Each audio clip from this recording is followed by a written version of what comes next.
Today,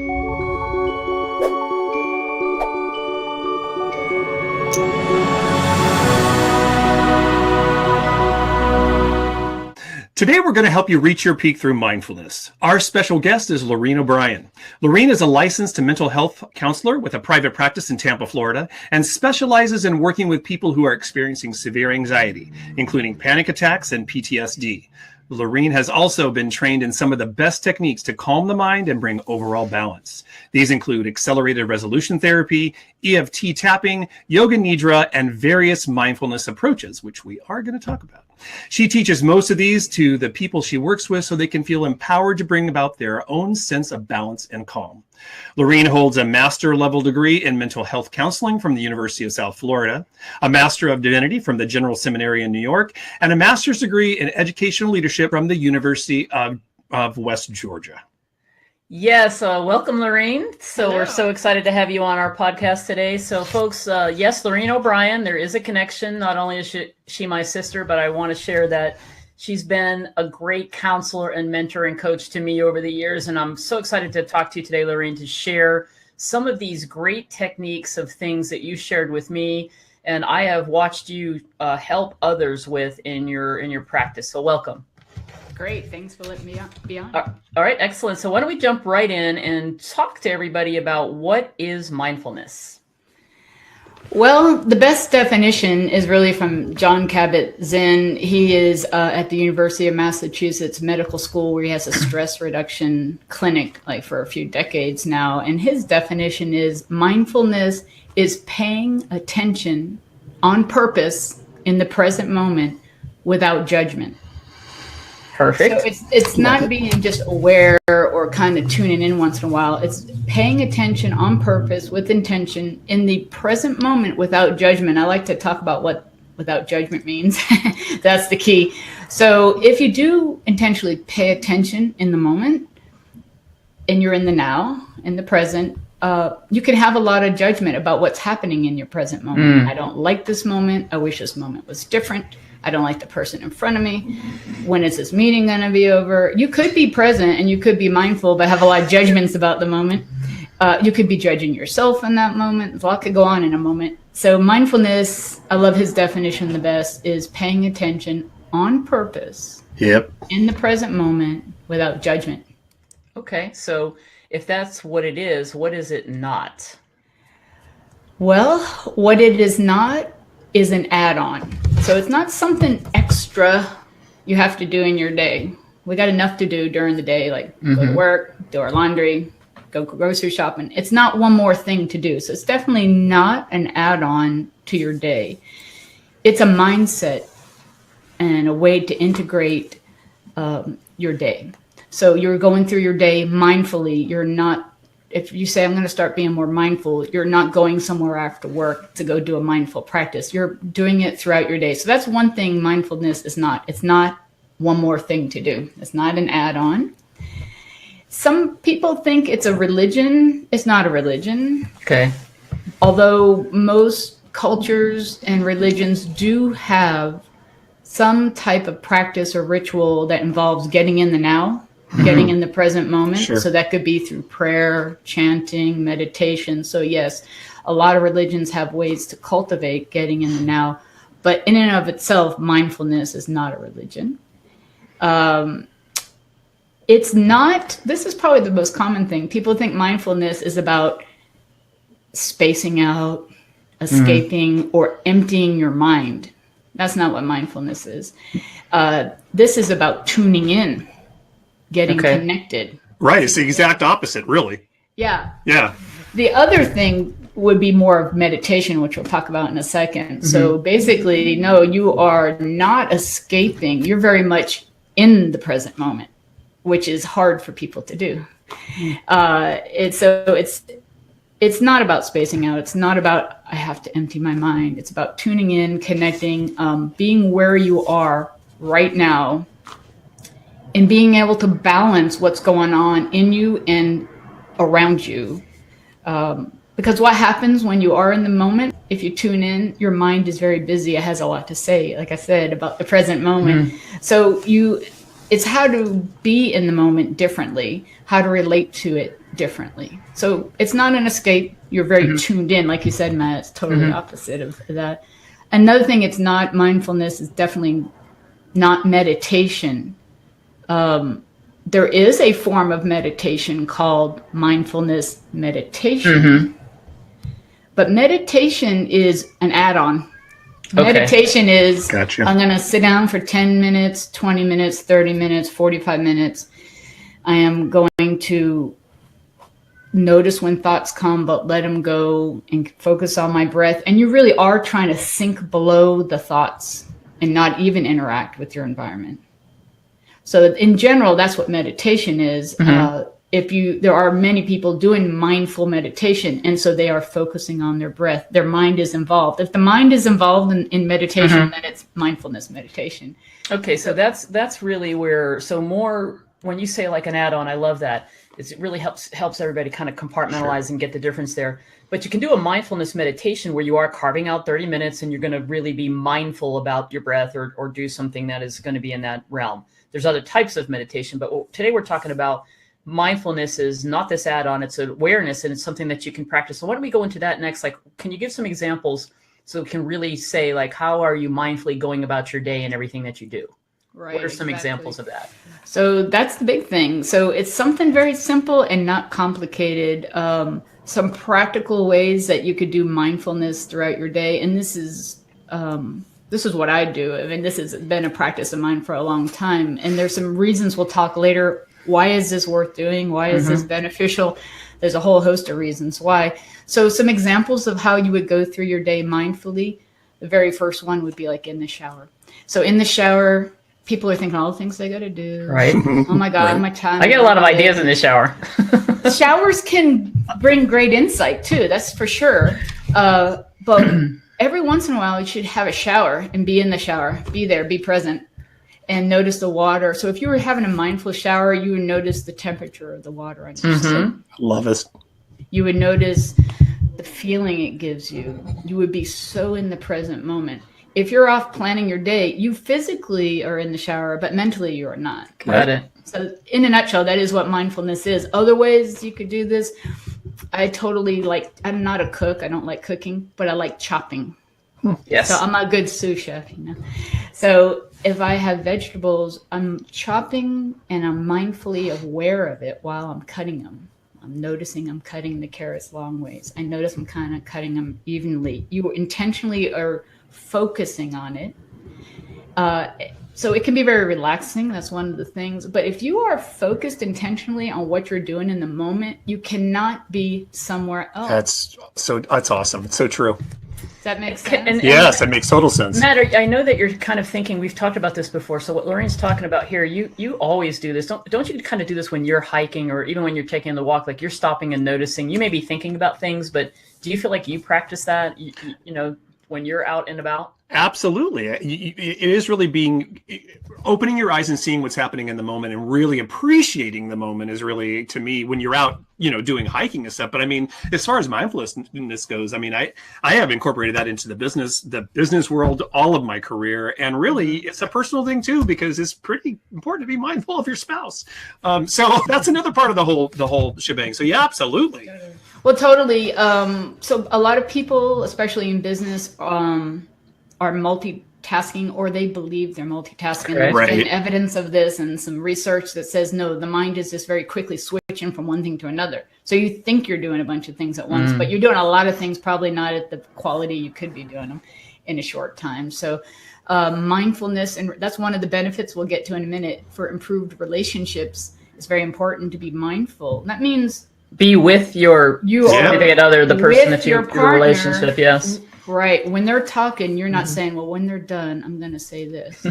If you're doing that, you're not even being mindful. You're not in that moment listening to the person. So literally it's everything. This doesn't have to be, this is not difficult. This is literally deciding that as you go about your day and everything that you're doing, like right now, we're on this podcast, we're in the moment with each other. We're not thinking about other things. When I wash the dishes, when I take a walk, when I'm with a client, when I'm doing anything, I'm just actually stopping. I'm in the moment. I'm fully engaged and I'm aware of everything that's going on. Is that really what you're saying? That's really it. I mean, one of the big examples I was going to give, but Matt already hit it. No, it's great. Mindful walking. So one of my own personal wellness approaches is it is an add-on to go for a walk, unless if you don't exercise much. So carving out time to walk is important. But you could go on a walk where you are lost in thought. You will get exercise. But if you want a mindful walk, now that's how the kind of walk I do. I walk on purpose with intention, listening for the sounds of certain birds. Because I know that one's a cardinal, that one's a hawk, and then I'm looking for it. So I am, like you just said, Matt, you are really engaged, bringing total attention, awareness to your walk. I mean, Thich Nhat Hanh even has a walking meditation where you're mindful and you are paying attention to your heel hitting the sidewalk, then your toes, then your foot coming up. And you could take that to a serious practice. But I work with a lot of people with anxiety, and first of all, walking is good for anxiety. But then if I say take a mindful walk, you are not entertaining all this bombardment of things that usually our thoughts are about ruminating over something from the past, or worrying about something coming up. And if you're in either of those two places, you're not in the now, which is actually the only life we have. It's happening right now in this moment. So and as we get older, there's like less and less moments to be. Yeah. So you want to be in the now. And if you practice mindfulness, and so you just incorporate it into what you do normally in your life. And so you're not just mindless. And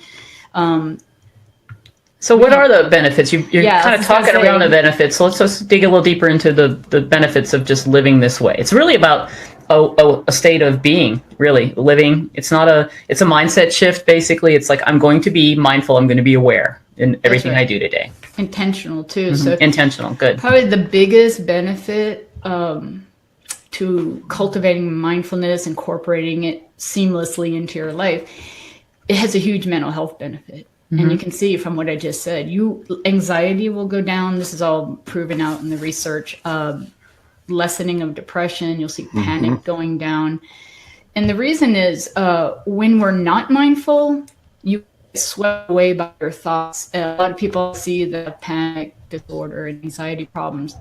They think they believe their thoughts, So what you come to find out is you're not your thoughts. But if you are not mindful, you get swept away by them and you over-identify with them and there's no space from them. So mindfulness, you're very aware what your brain is doing. You are able to go, wow, I'm really ruminating on something from the past. And then you can come back from that. Or worrying about something that's coming up in the future that you have that's the other. That's right. You created mindfulness gives you a space and awareness to go, wow, look what my brain's doing. It's taking me over to the future, which is causing all this anxiety. Right. And how do you get back in the present moment then? Usually by your breath. It's the number one way to get back in the present moment. And there's some techniques we'll talk about later, apps I would recommend and stuff to help you do this. But so basically, to get out, what happens is we end up fighting with these thoughts, resisting against the present moment. And this results in a lot of anxiety and depression for people. And it's really a lot of it, yes, some of it comes from our things that have happened to us, but what makes matters worse is what we think about all the things that have happened to us and the stories we create around it. So it's really being lost in thought. People really get great results from improving anxiety and depression if they can get mindful. It gives them the breathing room to work with these thoughts and not brace against them or not get lost in them. So would you say that mental health benefits, as you're mentioning, reducing stress and anxiety, but then of course the other benefit would be improve relationships with everyone, right? Really? Exactly. Is that the other major? Also, do you feel like there would be physical benefits, like the benefits that the studies show in meditation as well, because you are slowing down and breathing and being more aware as you go about your day? Yeah, so there's huge health benefits. It's been proven that mindfulness lowers blood pressure, and just that alone improves a whole bunch of health problems. Sure. People who are chronically stressed for a long time, not to make people more anxious, but if you don't know how to work with bringing your response to stress down, stress is going to stay. Stressors stay. Your response to the stressors is all you have control over. So if you don't get a handle on stress, there are some ramifications for health. There's something called telomeres, but it's really a shortening of the strands of the DNA. And if that happens and they can connect it to prolonged stress, that you don't manage your stress well, you are setting up conditions inside yourself that illnesses can come. So there are huge health implications to not being swept away by all the stressors of life. And so what we ultimately have control over is our response to those things. So what resources, or I know there's a lot of apps out there, or I know you recommend some things to your patients and folks that you work with. So if somebody's going, all right, this sounds all great, and they're listening today, and I get what you're saying about being mindful in the moment, are there some tools out there to help everybody with this? Before I say those, let me just to get people to buy in a little bit more for the benefits, better memory, enhanced job performance. Nice. Reduced chance of burnout. So I know y'all do a lot of business coaching. So resiliency. So that's important in your relationships and your personal life, but in business, I didn't know these tools when I was teaching school. I taught 7th grade for several years, and I did get burned out. I didn't know how to work with the stressors and the anxiety, and I was containing it all. And that will do some stuff to your health, and that will do physically and mentally. So if you want your business to be balanced and prosper, and you want to feel aligned, which I know are your words. Thank you. Love it. How do you say them? Align, connect, and prosper. Prosper, right. So a balanced approach to life, all of us need to have some tools, because the stressors are going to be there. So there's a lot of benefits. Some of the people I would recommend if people are interested in reading more who are the experts in mindfulness, I'll just say what some of those are now. So like Jon Kabat-Zinn, who we quoted right in the beginning, Daniel J. Siegel, Sharon Salzberg, and Daniel Goleman. These people have been studying mindfulness and running clinics for years, and people who want to know more of the science behind it, why is it so helpful, I would recommend those people. But your question was so what are some ways to develop, or apps or resources or tools? Is there anything anybody could go to besides? We'll put the links to some of the works. Jon Kabat-Zinn, classic book. What is it called? Wherever you go, there you are. I read that years ago. Love that. We'll put links to some of those folks that you mentioned. But what are the other potential resources or tools that you'd recommend? A huge one I recommend. This is my number one app. Is called Calm.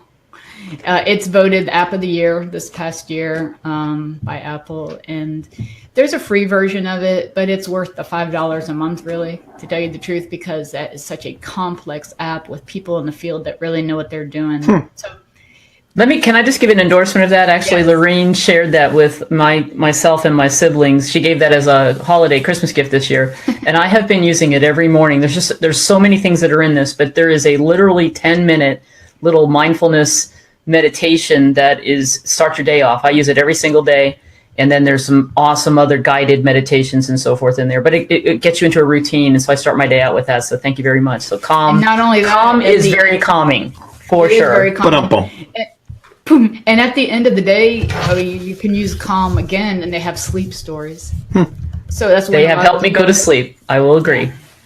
So because the mind gets very active when you have nothing to distract yourself, that is, and so you're laying in bed. Now here comes everything. So, or you get up in the middle of the day, or Matt, and do work from 1:30 to 4:30. Okay, exactly. Whoa!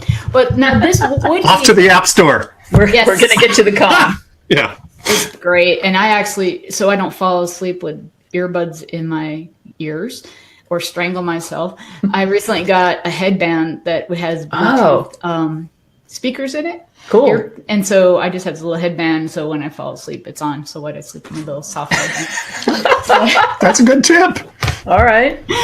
So you like Calm. Anything else? This would be an add-on, though. Remember, this is... Yeah, exactly. I get it. Right. This is saying... But some of us need a little boost. We need a little support to get us into that rhythm of because changing you have to a habit. break a pattern, so That's right. This will help you break some, really entrenched patterns that we have. The other thing is something called neuroplasticity. The brain... You can rewire your brain. There's whole books called Rewire Your Brain. And some of those experts I talked about have written those. So really, the more you do mindfulness things or listen to the mindful meditation apps, when we went to high school, the science was, your brain is fixed by age 22. That's bad science. That's not even true. I realize. The brain can change, and it does change the more you do something. So it's been hooking up neural pathways for anxiety and quick reactions. But the more you do mindful things, and so this is why it's good to do an add-on like a Calm app, you start establishing new pathways in the brain, and they, like little roots, they start to hook up that way for you. And so the mind kind of likes it. And then you can get into these mindful gaps a little better. So I recommend, even though mindfulness is a way to go through life every day, to do something with an app or do a practice. So Calm is the one I would recommend because it builds your ability to do mindfulness. So I also would recommend for people who want to feel like they're doing meditation, but in an easy way, and it's mindful, there's something called Insight Timer. It's a top app that people use, has a little bell, so you only have to do this stuff for 10 minutes. So none of this stuff is more than 10 minutes. And then a guy I really like is Andrew Johnson. I think he's Scottish. Sounds Scottish to me. So there's a good reason right there to listen to him. That's right. He's known internationally, and I know you're going to have links at my website where I show you what his apps look like. He has a bunch of free ones, and he has some great ones for its sleep to get the mind to stop being lost and busy and doing all the stuff at night. A lot of it's good ones for sleep or to start your day. So he has a bunch of mindful apps. So I definitely recommend using some apps to start building your ability to be mindful. And let's wrap up with a couple things here. I want to ask you one last question regarding, and that way we can get you to tell people where they can go to download maybe some of these other techniques and things that you have. So we've discussed mindfulness. You really helped us understand what that's all about. You've recommended a couple apps, which we'll have links to. But are there other techniques that you teach and share with folks that you help that you would recommend? And then tell us a little bit about that, and then you can let people know where they can go on your website and maybe download, because you actually have some great resources and wellness tools on your website. Some videos that Wandering but Not Lost helped me to create. All right, very good. Which I refer people to all the time. It's so great to have a video and see how do you do this stuff. So in addition to mindful apps, then tapping is probably the best technique that does get you in the present moment. It accomplishes the same thing. You have to be in the here and now to tap, because there's something you have to pay attention to while you're tapping. But it has a result of calming the mind and the body. So it's technically known as EFT, tapping, emotional freedom techniques. But everyone just calls it tapping. So you're actually tapping on some acupressure points on the body. These are measurable places on the body, and when you tap on them and you intentionally bring to mind what's distressing you and what your mind is fixated on, these points go up to a part of the brain, which is like the alarm center in the brain, the amygdala, and it gets the signal you're trying to calm down. So the brain will actually do some stuff with chemicals to make your mind and body feel slightly more relaxed.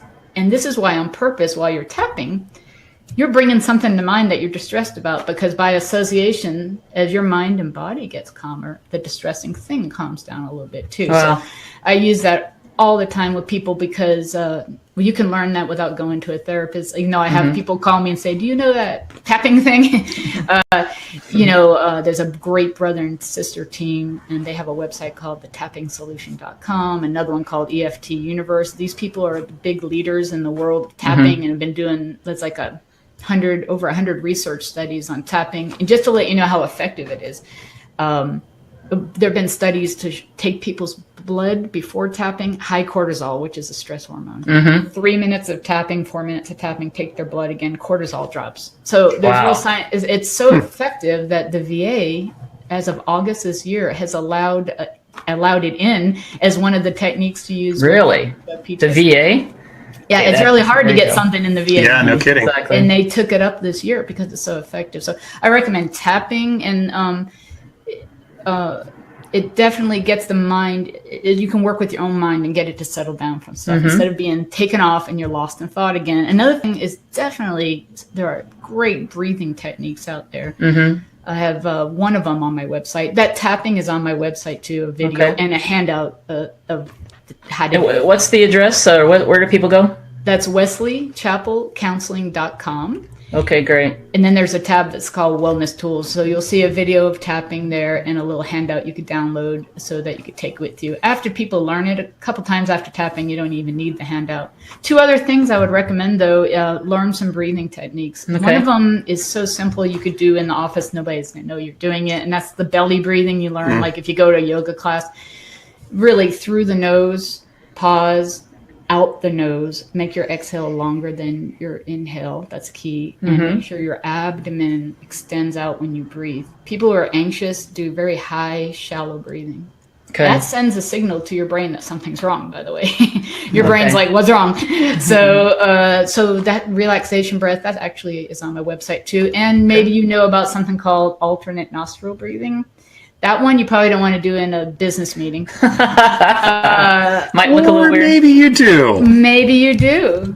So like I did that. I did tapping and alternate nostril breathing before I got on this podcast, just a little nervousness and to get focused and be mindful and in the moment. And this, I'd say it worked. It works really well. And it does something that brings your mind, calms it right down and gets you focused. The last thing, I'm certified in something called Yoga Nidra. Some people pronounce it Yoga Nidra. Either one's good. It's not really yoga at all. It's only one position, and that's the corpse position or Shavasana, the last position in yoga. My favorite position in yoga. My favorite one too. You're just laying flat on your back with your arms and legs out. It's a guided meditation, and someone trained in Yoga Nidra. You close your eyes, you stay still, and you just listen, and you're guided through, and it relaxes your whole system on many levels. And you come out of that with a really refreshed feeling, and mind and body is very calm and feeling more balanced. So those are the things I would recommend. Well, I have to say this, Loreen, going through this interview and you sharing, I don't know about you, Matt, but I actually feel very relaxed and calm. I don't know if it was you were doing something in there. No, everyone had adjusted their breathing. I could see it happening. So, yes. We did. And so, again, you can go to WBNLpodcast.com. We will have links and a lot of the information that Loreen has been talking about on this particular episode. We'll have that for you.